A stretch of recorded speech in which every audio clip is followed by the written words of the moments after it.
Rádio Caractere, o seu podcast literário.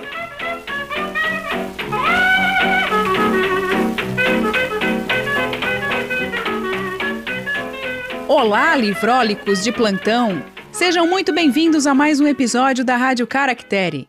Eu sou Suzane Madruga. E eu sou Glênio Madruga andando pelo vale do rio Sirion, matando a saudade de Beleriand. Eu tô matando a saudade de gravar, porque, sério, ficar uma semana sem produzir episódio tá difícil. Então, a gente falou que ia fazer quinzenal, mas a gente não sabe se vai aguentar, né? Então... Vamos rever as coisas aqui, daí depois a gente conta pra vocês. Mas o episódio de hoje, como é que eu vou me esquecer? Hoje o episódio é sobre um projeto do Lendo Tolkien. Quem tá acompanhando esse projeto já sabe. E hoje a gente vai falar sobre A Queda de Gondolin. A edição que utilizamos foi aquela única publicada no Brasil, obviamente, né? Foi a editada pelo filho do Tolkien, o Christopher, com ilustrações de Alan Lee. Aliás, eu não me canso de elogiar essas ilustrações, são lindas. E tradução de Reinaldo José Lopes, publicada pela HarperCollins em 2018. Sim, falamos de Reinaldo José Lopes e tem gente que ainda invoca Intica com a tradução dele. Já falamos isso novamente.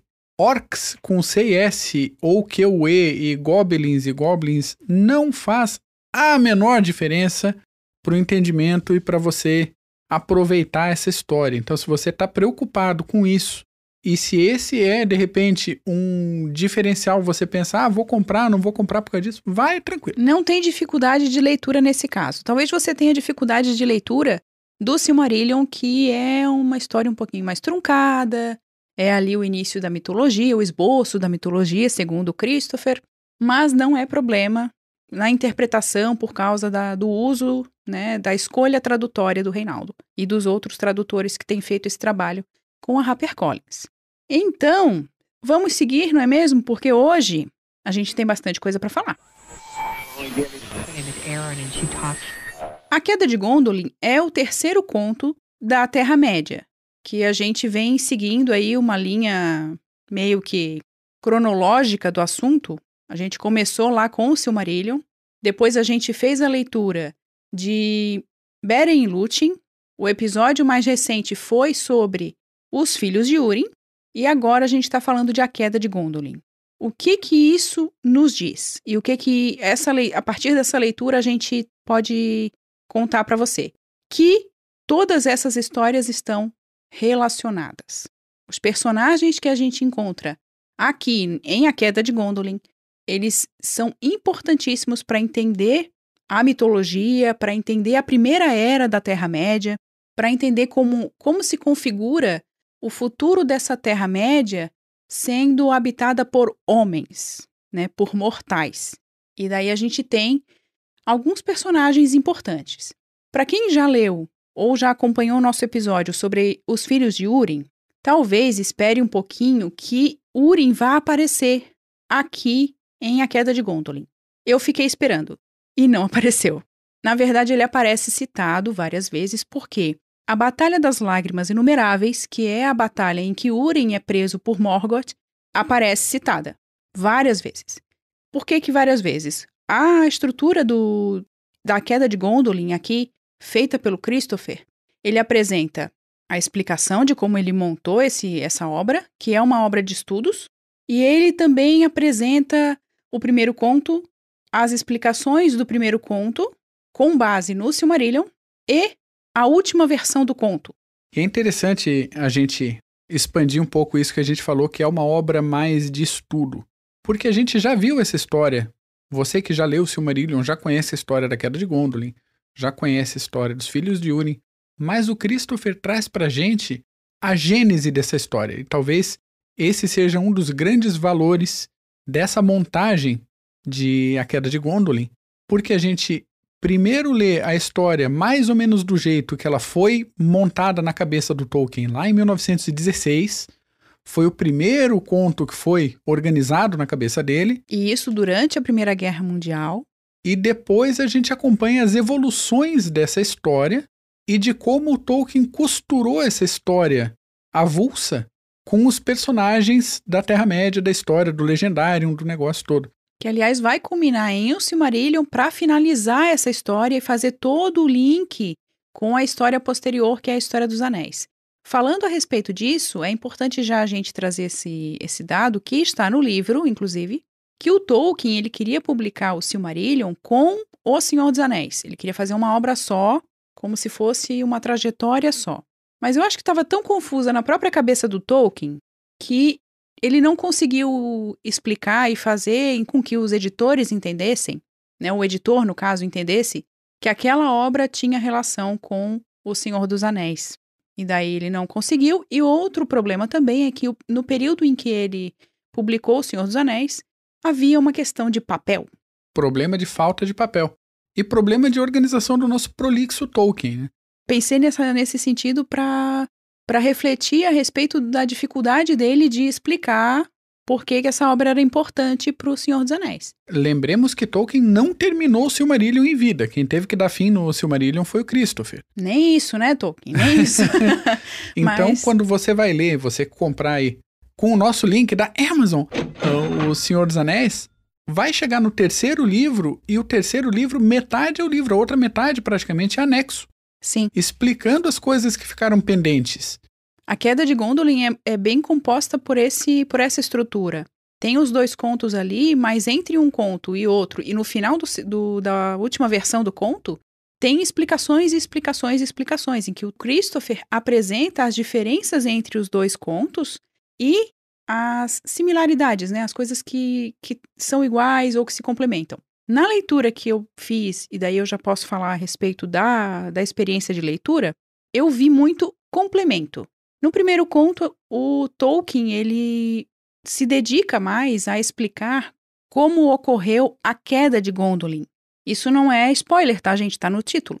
Então ele explica como isso aconteceu. Aliás, a descrição da batalha e de toda... Nossa, gente, é maravilhoso de se ler. E na primeira parte, na verdade, na última versão, ele explica a jornada de Tuor até Gondolin. E por que Tuor é um personagem importante nessa batalha, nessa construção e no futuro da Terra-média.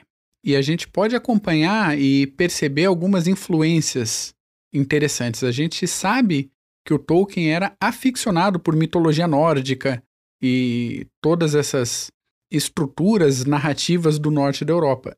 E a gente percebe em A Queda de Gondolin uma presença muito forte da mitologia greco-romana. Então a gente tem uma pitada de traição que remete à traição dos 300 de Esparta. A gente tem o saque e a destruição de uma cidade, como aconteceu em Troia. A gente tem relações de mitologia no modo como acontece a comunicação de mortais com as divindades. O ciúme, a inveja, todos esses sentimentos humanos que os deuses apresentavam também, e não só. Então, se a gente vê em Os Filhos de Húrin uma relação direta com a história de Kullervo e o Kalevala da mitologia nórdica, finlandesa, acho, aqui a gente tem um verniz greco-romano muito mais presente. O que é perfeitamente compreensível, porque estamos falando ainda de um jovem Tolkien, não já do professor de letras clássicas de Oxford.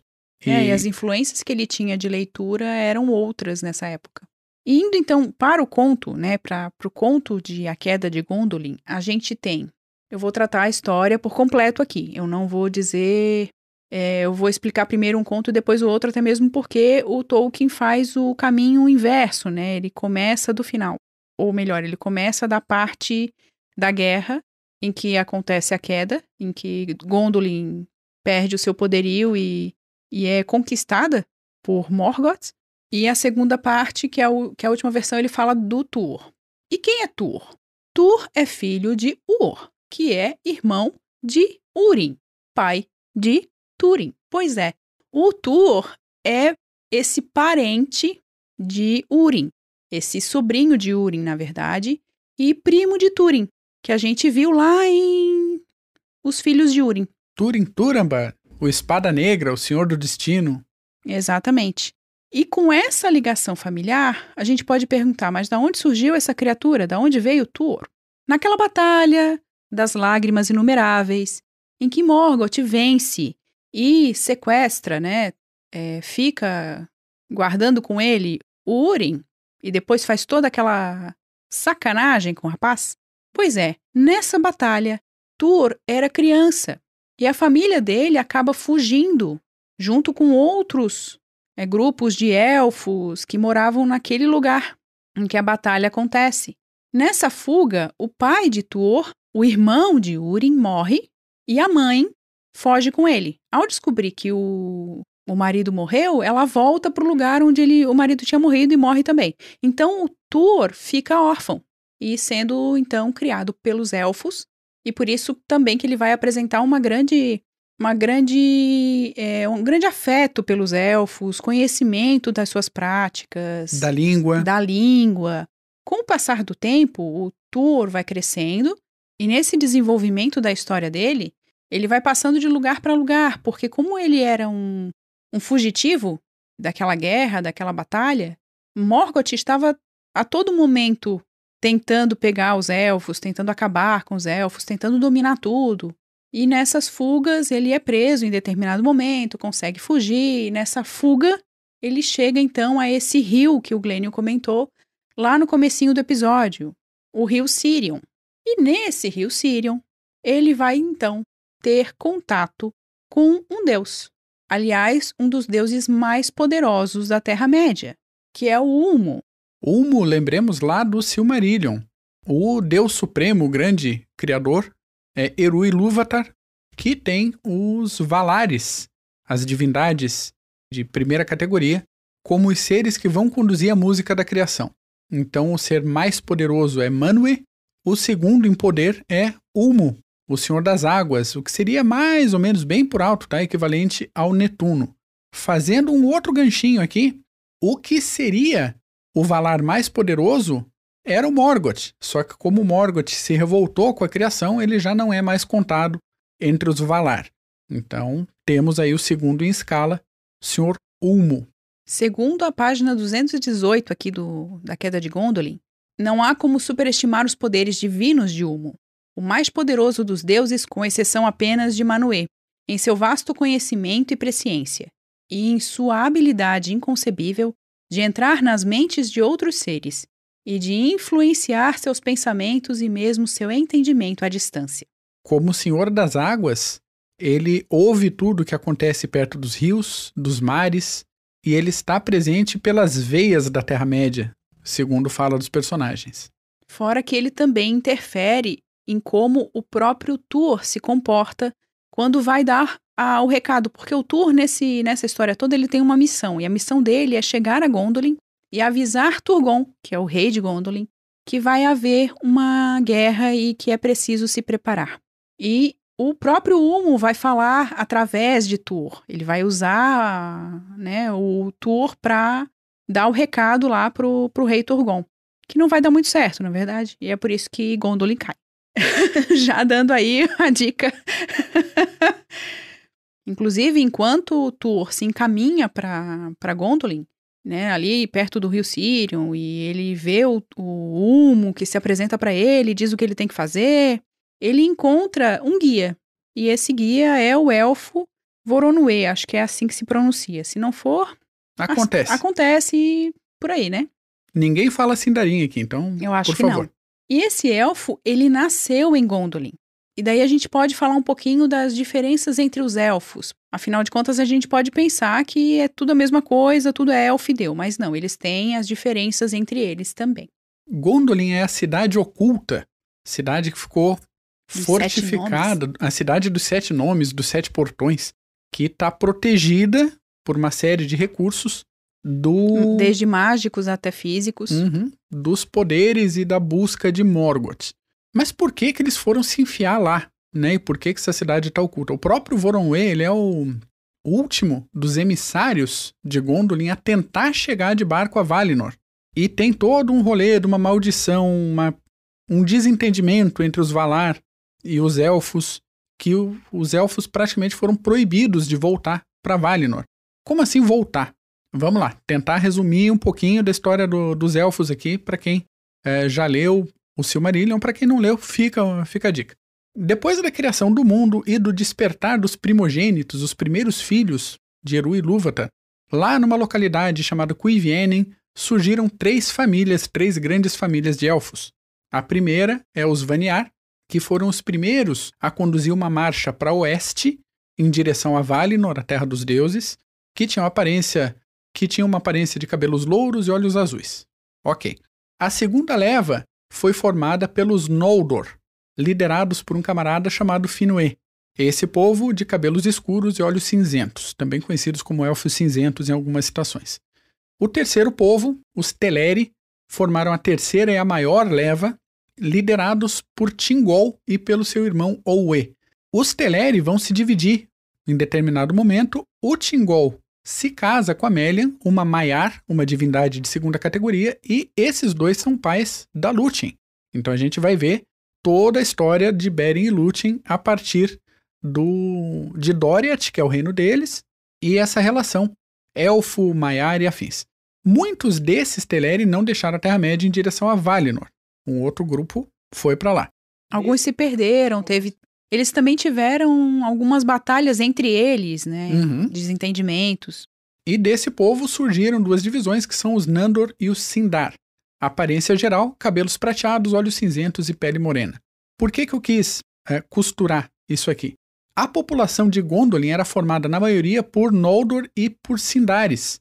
Então acabaram gerando uma língua ou um dialeto muito próprio dentro de Gondolin, que o Tuor, quando chega lá, ele conhecia a língua dos elfos, ele estranha, fala, que jeito engraçado que vocês falam aqui. Claro. E a própria aparência, ela é diferente de outros elfos, como, por exemplo, os elfos escuros, que a gente tem também aqui na história, que daqui a pouco a gente vai falar. Já que você pegou elfos escuros, uma parte dos elfos dessas travessias aí foi para Valinor e ficou por lá. Os elfos que não fizeram a travessia, nunca chegaram a ir para Valinor, eram chamados de elfos escuros. Eles nunca chegaram a ver a luz das árvores de Valinor, que a gente comentou em outros episódios também. Os Noldor, a gente comentou agora, liderados pelo Finwë. O Finwë teve alguns filhos, dentre eles o Fëanor. Esse Fëanor criou 3 joias que tinham a essência da luz das 2 árvores de Valinor, que eram chamadas as Silmarils. As Silmarils foram perdidas, o Morgoth levou embora, e os Noldor resolveram que só os descendentes do Fëanor tinham direito de possuir essas joias.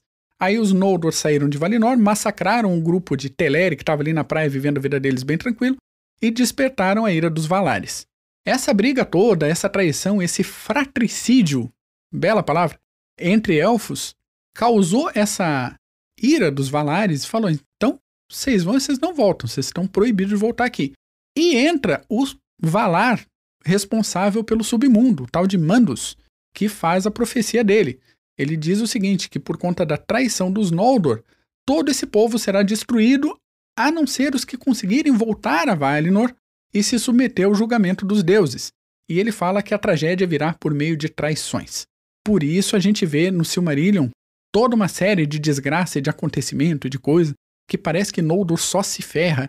Claro, até que resolva essa bronca da Silmarils aí, não tem jeito.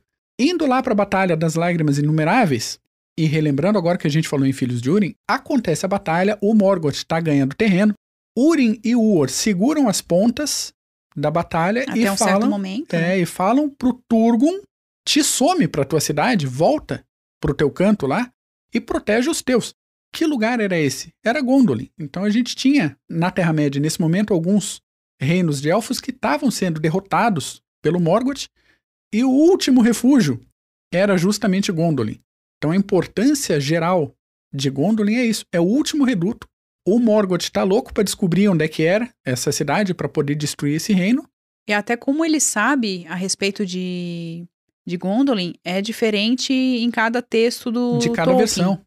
O Tolkien ele apresenta várias versões de como o Morgoth sabia, né? Como ele ficou sabendo da existência de Gondolin e por que ele queria entrar lá e o que ele faz. Inclusive nas 2 versões que a gente leu aqui do conto, tem também uma divergência aí de como acontece e tudo mais. O importante é que a gente vê no primeiro conto a presença de Meglin, mas a gente já vai chegar nele. A respeito de tudo isso que o Glênio comentou, a gente também precisa pensar que além dos elfos, tem os anãos, ou os anões. Que nem aparecem nesse, né? Eles não aparecem nesse momento. E tem os homens, ou os mortais. E daí a importância deles também para a história da Terra-média e para a configuração dessa Terra-média até a Terceira Era, que a gente vai acompanhar a Saga do Anel depois. E só é interessante pontuar que Ulmo foi o único dos Valares a ter compaixão pelos seres da Terra-média. Os outros praticamente viraram as costas pro que estava acontecendo, largaram a Terra-média pro Morgoth. E deixaram se lascar. Assim, traíram, fizeram por merecer, vão se lascar aí com o Morgoth, não é problema meu. E daí a gente vê novamente aquela questão dos deuses que o Glênio comentou, que aparece muito no comportamento dos Valares, inclusive. Que eles agem muito com esses sentimentos humanos, assim como os deuses, né, na mitologia que a gente já estudou. Típico greco-romano isso. Exato. Mas voltando aqui ao conto. Então Tur chega até Turgon, ele consegue chegar lá, ele com a ajuda do Voronwë, e diz que é necessário que o Turgon se proteja e reforce suas defesas, porque Morgoth vai chegar e vai haver uma batalha e que será muito perigoso para a queda de Gondolin.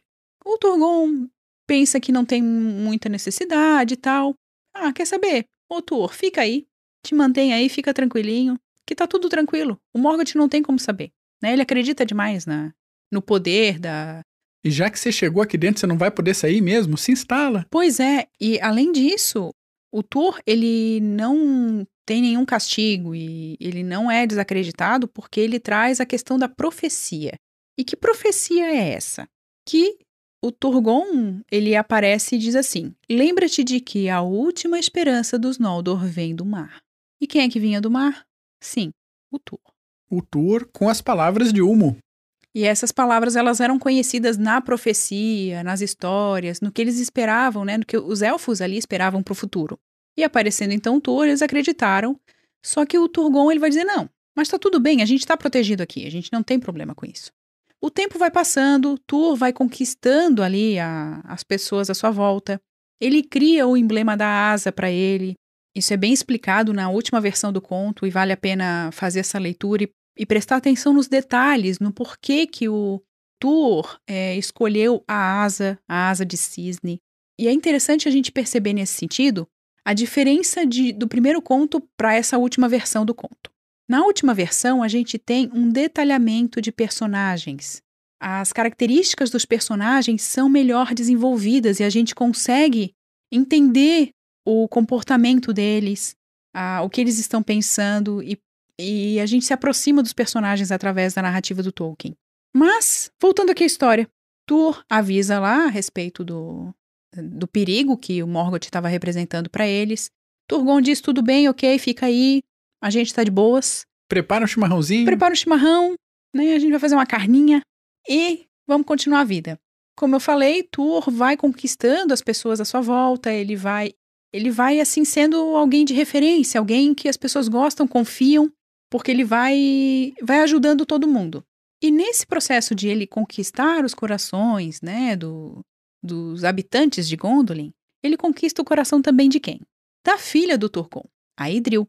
A Idril já havia conquistado outro coração, um coração um pouquinho mais invejoso e mais peludo, que era o do Meglin, que era filho de Eol e Isfin. O Meglin, ele é sobrinho de Turgon, porque a Isfin era a irmã de Turgon, e esse Eol aparece lá em O Silmarillion. Ele é um elfo escuro, que a gente comentou ali, que é daqueles elfos que não conheceram as árvores e por isso eles eram chamados desse jeito.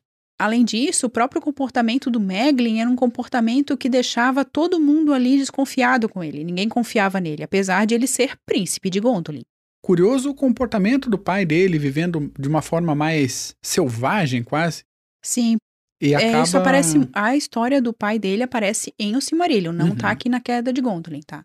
E acaba sequestrando a pessoa que se perdeu lá na mata. A Isfin. A Isfin, e tem esse filho, e acaba esse filho dentro de Gondolin, sendo um grande escavador, chefe dos mineiros, tem toda uma habilidade.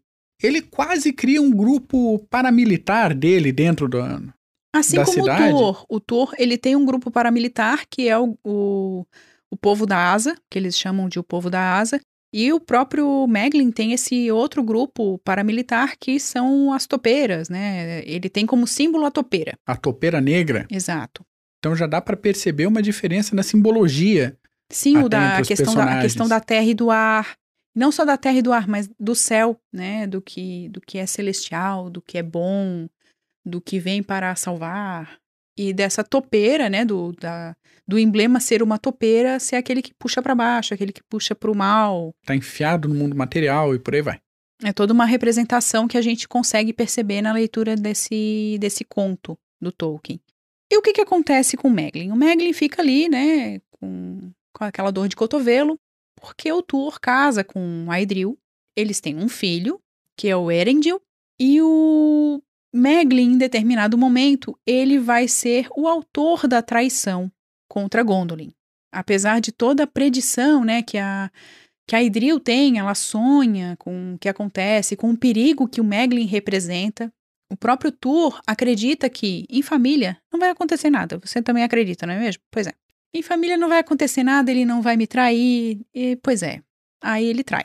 E acontece um monte de coisa e Gondolin cai. A gente não vai entrar muito nesses detalhes porque está muito esmiuçado e a narrativa do Tolkien é maravilhosa em relação a essa queda. A batalha é muito bem descrita. A gente consegue quase que enxergar os grupos, um lutando em cada lado, a corrida para lá e para cá do próprio Tuor. E isso é muito perceptível nessa questão da batalha na primeira versão do conto.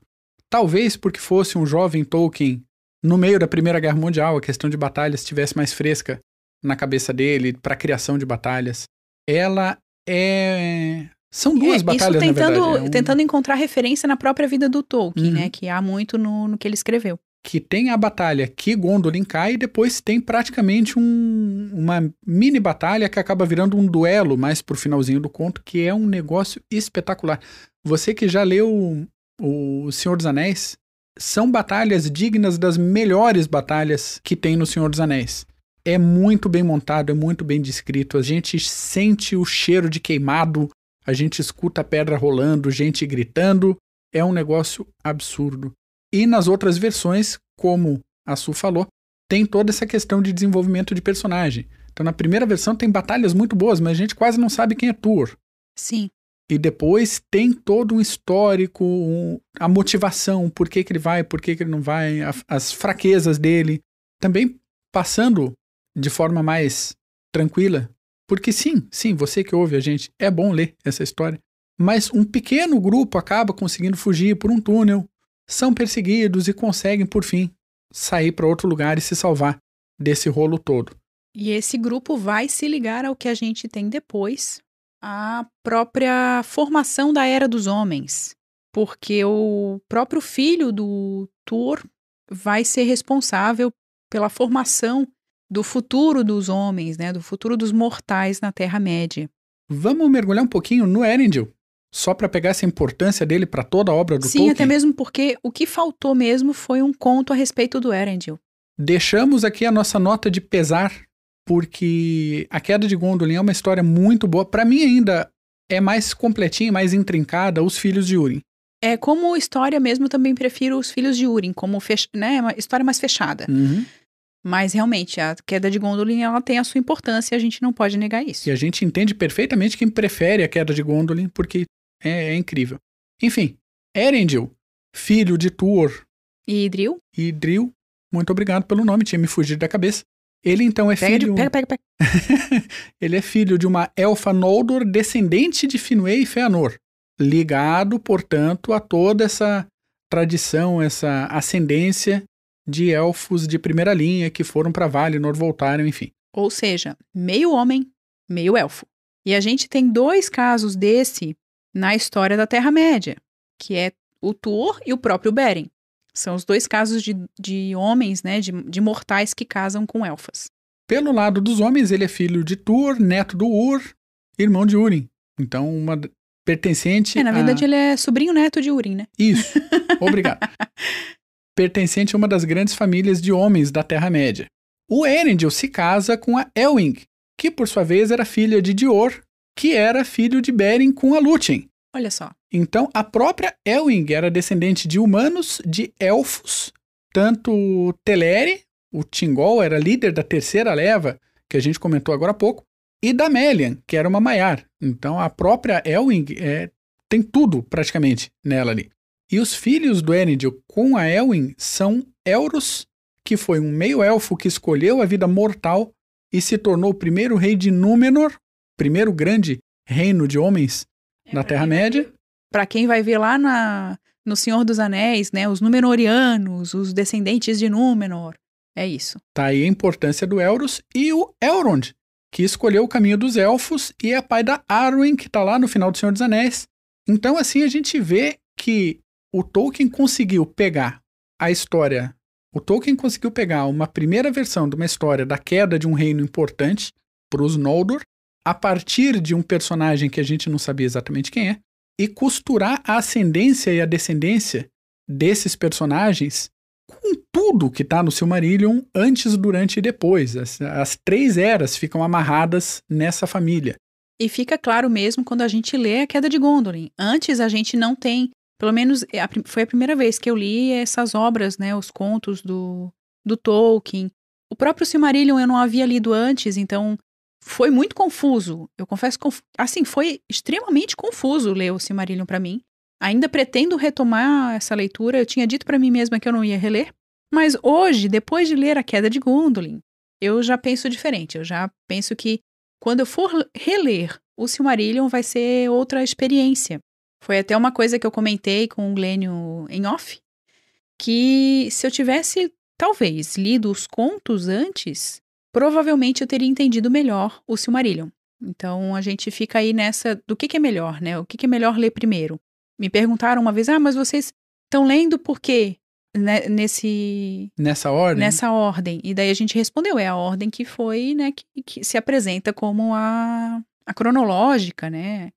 Em defesa da leitura do Silmarillion antes, eu acho que é interessante porque daria uma referência de toda essa estrutura. Assim, quem são os Valar, os Maiar, o que eles fazem e tal.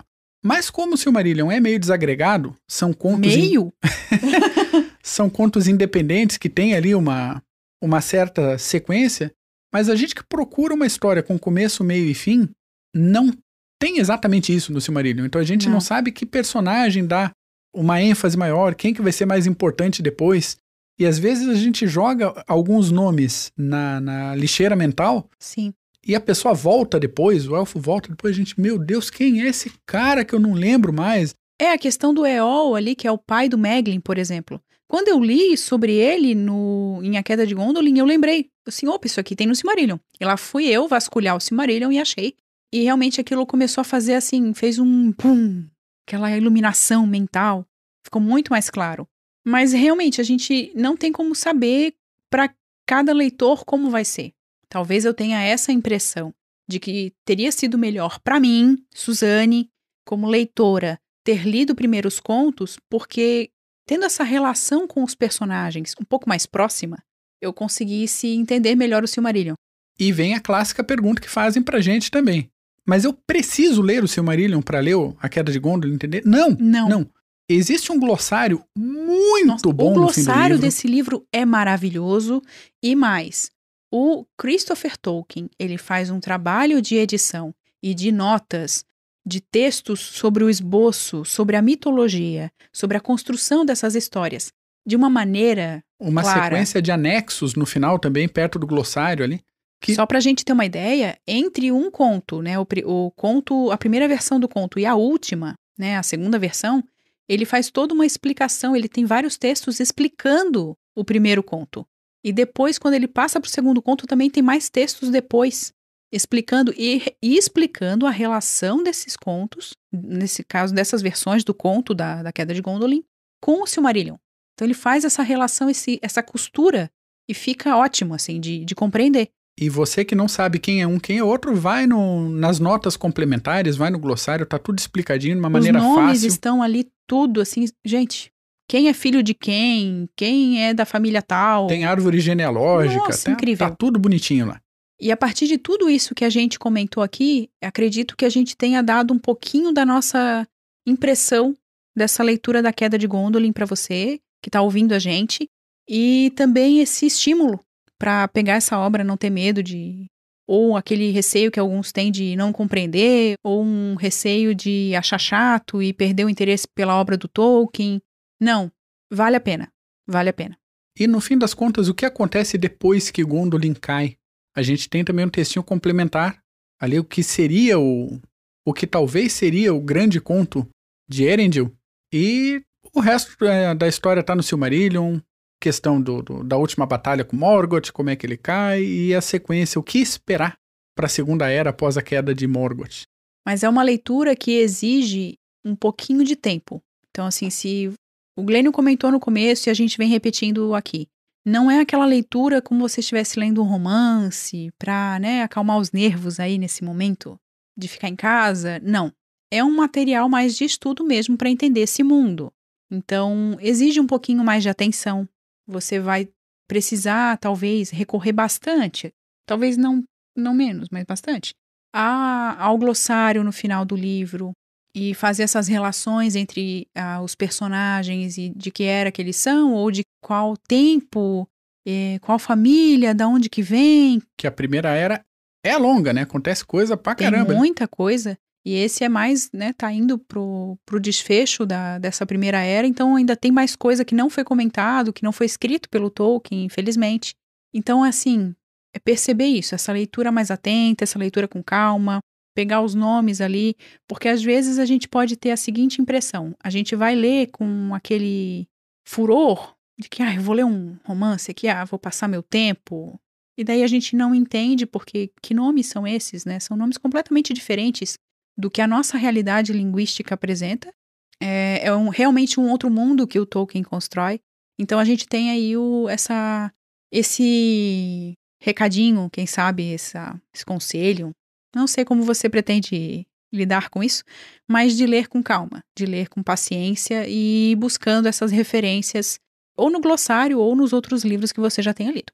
E se você quiser saber mais sobre as obras anteriores que a gente já leu aqui no projeto Lendo Tolkien, o link tá aqui embaixo. A gente vai direcionar você para o site, e daí no site você pode encontrar todos os episódios que a gente já fez desse projeto. E o link, se você quiser comprar, o link da Amazon, da Queda de Gondolin, tá aqui embaixo na descrição do episódio também.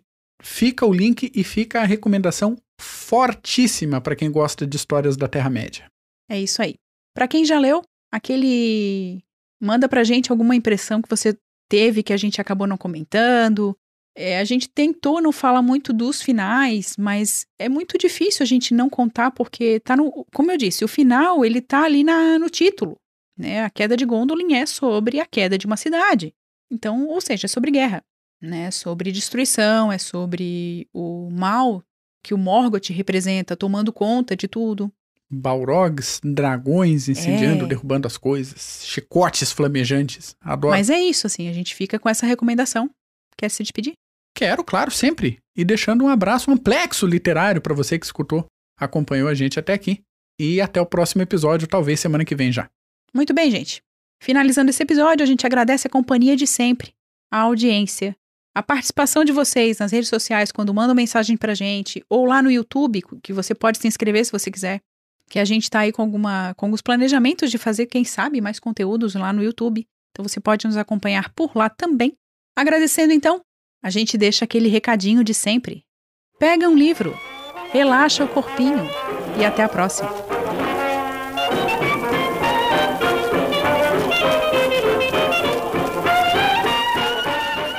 Você acabou de ouvir mais um episódio da Rádio Caractere.